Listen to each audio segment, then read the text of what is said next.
Hello, it's Martin from Grow My Practice, and into question 2 now about what therapy services could I develop, and this is something that we seem to see a bit of an explosion of different ideas. There was a time when therapy was all about being in one room with one person doing one-to-one work, but in reality, if you looked further afield, people were working in lots of different ways.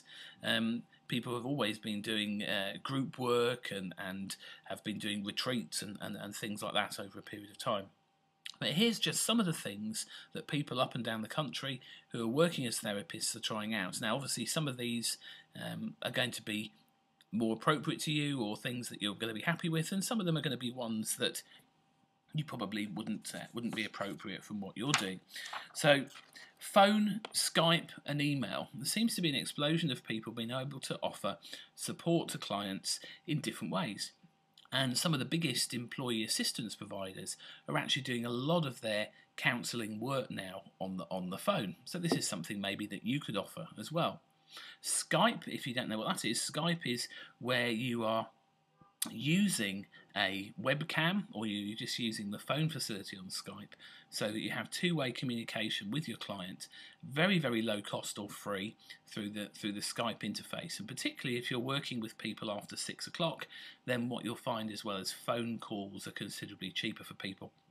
A lot of people with their broadband packages now have free landline calls, so to do an hour's therapy by phone, I have to say I find that quite difficult being on the phone for an hour, but doing therapy by phone can work quite well.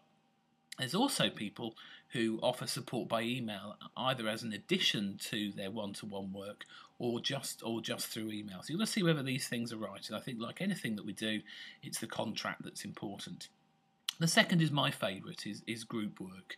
And if you want to reach a group of people and you want to see that dynamic of people moving forward, I'm a great believer that group work is a great way of being able to work with people. Public speaking. Now, when we look at the number one fear of people, it's not spiders or flying, it's actually public speaking. So this isn't going to be one for everybody. But those of you that can get up and talk about a subject that you're passionate about, this can be a great way, again, of getting your message out. Think about all the different people that are putting on workshops around the country who talk at these particular events. And some people are getting their income from books, and these can be e-books that people can read on their Kindles, or they can be blogs where they're talking about various breakthroughs in therapy, or they talk about the way that hypnotherapies help people. And people are getting revenue from the media by writing regular articles as experts.